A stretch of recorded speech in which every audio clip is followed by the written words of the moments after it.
भारत माता की जय। दोस्तों, मैं आपका भाई आशीष भारद्वाज।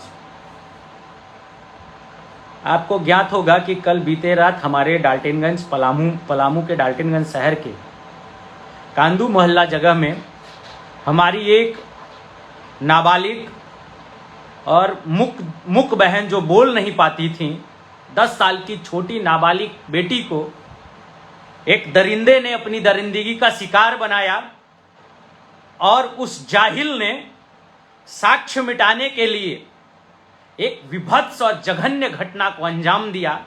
और किस तरीके से छत पीछत किया उन्होंने, हम उस जाहिल ने उस छोटी सी बच्ची के शरीर को, मैं आपको शब्दों में व्याख्या नहीं कर सकता हूं।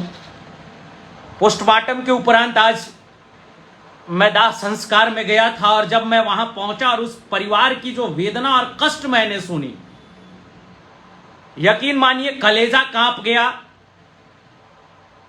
रूह कांप गया।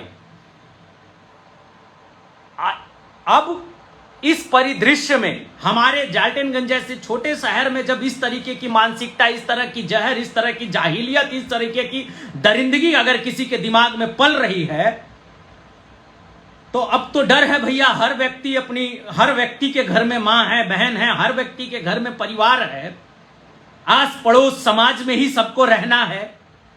कैसे रहेगा व्यक्ति, कैसे करेगा? आपके और हमारे जैसे ही इसी वेशभूषा में, इसी शकल में ये भेड़िया घूमते हैं। बड़ा ख्याल रखने का जरूरत है और बड़ा विचलित करने वाला ये सब दृश्य है। मैं जब पहुंचा और जब उस पिता ने मेरा हाथ पकड़ा और हाथ पकड़ के सारी कहानी कही, मैं कांप गया। और यकीन मानिए, जब तक मेरे शरीर में सांस रहेगा, मैं हर संभव प्रयत्न करूंगा कि उस जाहिल को आजीवन वो सड़ के मरेगा और कानून की किताब में जो कठोर से कठोर दंड वर्णित होगा, इसके लिए मैं प्रयास करूंगा कि वो उसे प्राप्त हो। और यकीन मानिए, अगर कहीं सामाजिक न्याय की व्यवस्था होती और उस न्याय में मुझे पार्टिसिपेट करने का एक अवसर प्राप्त होता, तो मेरा सिर्फ एक ही न्याय होता कि ऐसे जाहिलों को चौराहे पे खड़ा करके इनके गुप्तांग को काट दिया जाए। इसके अलावा कोई न्याय नहीं हो सकता है भैया।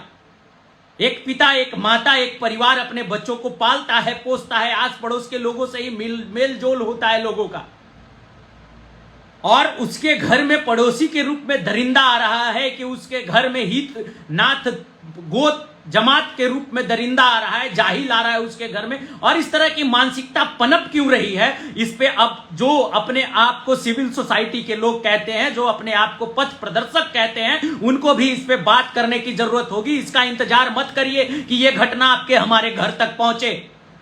आज उस छोटी सी नन्ही सी बेटी किस तरीके से वो तड़पी होगी, उसकी वेदना की आप जिस वक्त कल्पना करेंगे, उस कल्पना मात्र से आपका जो सीरन पैदा होगा शरीर में और जो मानसिकता आएगी, उस मानसिकता पे बात करने की आवश्यकता है हम सभी को। अब जो है, अब हम अपनी बच्चियों के लिए, अपनी बेटियों के लिए, अपनी बहनों के लिए मोमबत्ती निकालना बंद करिए और अपने बच्चों के ऊपर ये रखिए कि वो जा कहां रहा है, मिल किससे रहा है, देख क्या रहा है, उसके मोबाइल में क्या चल रहे हैं, उसके आस पास के लड़के कैसे हैं, उसका सोसाइटी कैसा है, उसके सर्कल कैसे हैं। हमने बहुत दिन बंदिशें रख ली अपनी बच्चियों पे, हमने बहुत दिन बच्चियों से तहकीकात कर ली कि आप कर क्या रही हो, जा कहां रही हो। अब बच्चों को भी शिक्षित करने का वक्त है। बहुत कष्ट हुआ ये देखकर, बहुत कष्ट हुआ इस परिदृश्य को देखकर कि आप कल्पना करिए कि उस जाहिल ने, जो आप अंतिम जाहिलियत सोच सकते हैं, उसने उनके साथ करी और देन आफ्टर छत बिछत कर दिया बॉडी को। मैं पलामू प्रशासन से ये मांग करता हूं इस वीडियो के माध्यम से, और मुलाकात भी करूंगा कल। मैं मांग करता हूं कि इस पे कहीं भी किसी भी तरीके का लेकिन ना रहे। केस को इतना स्ट्रॉन्ग किया जाए विथ एविडेंस कि वो जाहिल कानून के किसी भी लूप होल का इस्तेमाल करके बचना नहीं चाहिए। और इस तरीके की दरिंदगी जिनके भी मन में पनप रही हो, इस तरीके का जाहिलियत जिनके भी मानसिकता में पनप रही हो, उनको यह मैसेज जाए कि लोग आपको चीर देंगे, लोग आपको फाड़ देंगे। कानून की किताब आपके लिए ऐसी सजा मुकर्रर करेगी कि आपके आने वाले जनरेशन भी इसकी कल्पना नहीं कर सके। मेरा यह अनुरोध है।